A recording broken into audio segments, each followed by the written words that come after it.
Good morning. The National Economics and Financial Management Challenge is in its 14th year. Organized by the NUS Economics Society, this competition aims to raise the interest and appreciation for economics and finance among our pre-tertiary students. Although this is the second year that the challenge is held virtually, I'm glad that students remain enthusiastic. COVID-19 is one of the gravest challenges that the world has seen for a long time. More than 4 million people have died. Even with vaccination, the world is experiencing new waves of infection as more virulent strains emerge. The virus will likely be with us for some time. The pandemic has also delivered a deep shock to the global economy. It created the worst economic crisis since the Great Depression, with the equivalent of 250 million jobs lost. Globally, there are concerns over lost generations of youths. Millions of children have not been back to school for almost a year. Youth unemployment has risen in many parts of the world.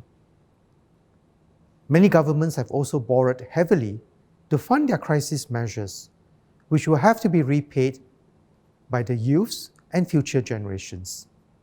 In Singapore, we are fortunate to be in a better position. We have kept our schools largely open. Strong government support has helped to save jobs and create new ones.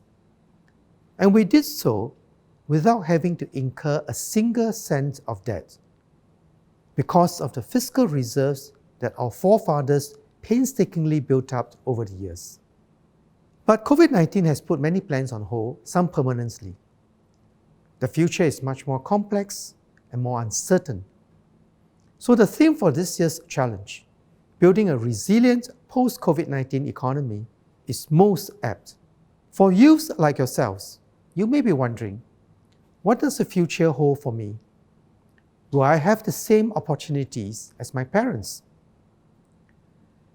I believe that while COVID-19 has closed some doors, it has also opened many new ones.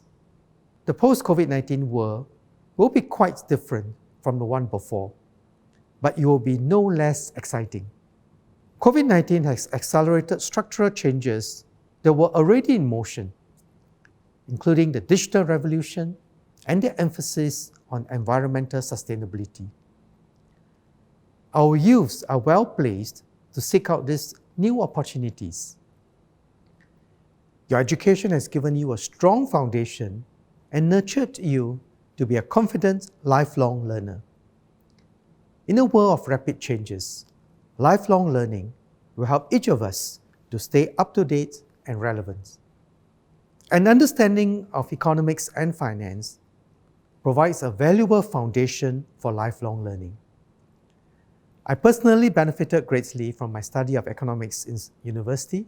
I was an accidental economist because I actually wanted to become an engineer. But when I received my scholarship offer, it was conditional on me taking up economics. This turned out to be invaluable for me. Many of my responsibilities in the Monetary Authority of Singapore, the Ministry of Finance, and now, as Coordinating Minister for Economic Policies, are related to economics. But the value of an understanding of economics goes beyond preparing one for a job. I believe economics can help each of us to make better choices for ourselves and for our society. Economics deal with the most basic question, that of scarcity. Humans have unlimited needs and wants, but resources are limited. So, how do we organize our system of productions to maximize the use of these limited resources to meet these needs and wants? How do we distribute the fruits of our labor across the world and across our society in a fair and sustainable way, both socially and environmentally? These basic questions have shaped and are still shaping the course of human history. The Cold War was a contest premised on two very different economic visions: centrally planned economy and market economy. With the end of the Cold War, almost all economies today function on market principles. But across the world, there are important debates and differences in how the fruits of labor are distributed, whether these are more oriented towards the return on capital or the return to labor, the extent of redistribution to weaker segments of the population, and the extent to which we take into account what economists call externalities, positive or negative spillovers, which the immediate consumers and producers do not pay for. One good example is climate change, the most important global challenge of our time. Climate change is a classic example of the tragedy of the commons, where individuals, each acting in their own interests in the absence of coordination, exploit a resource to a point of depletion.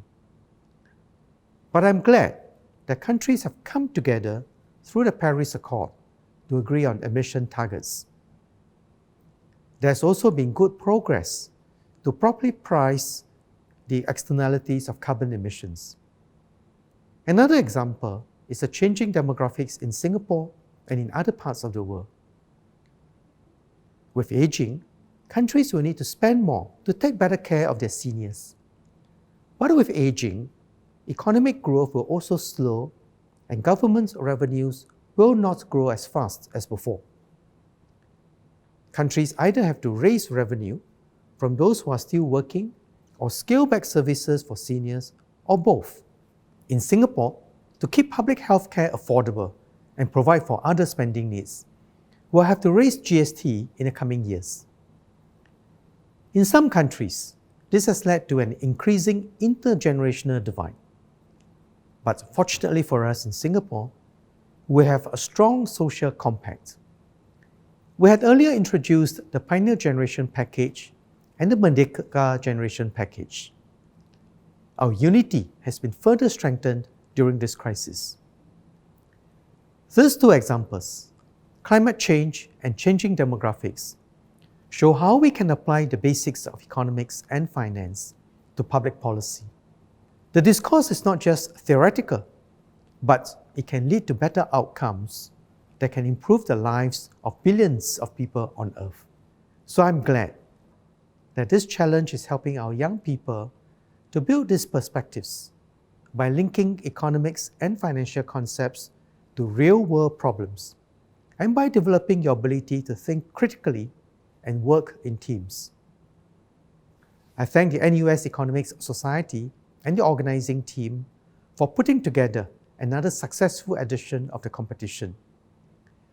To all our participants, you have made it through several rigorous rounds of competition.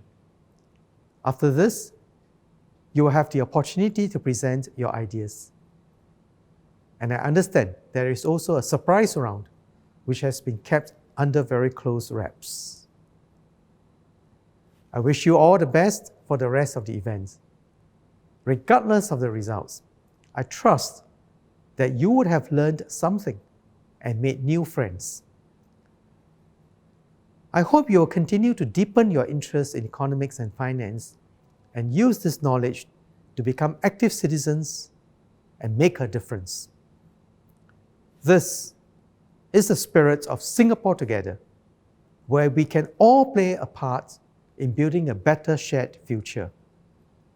All the best.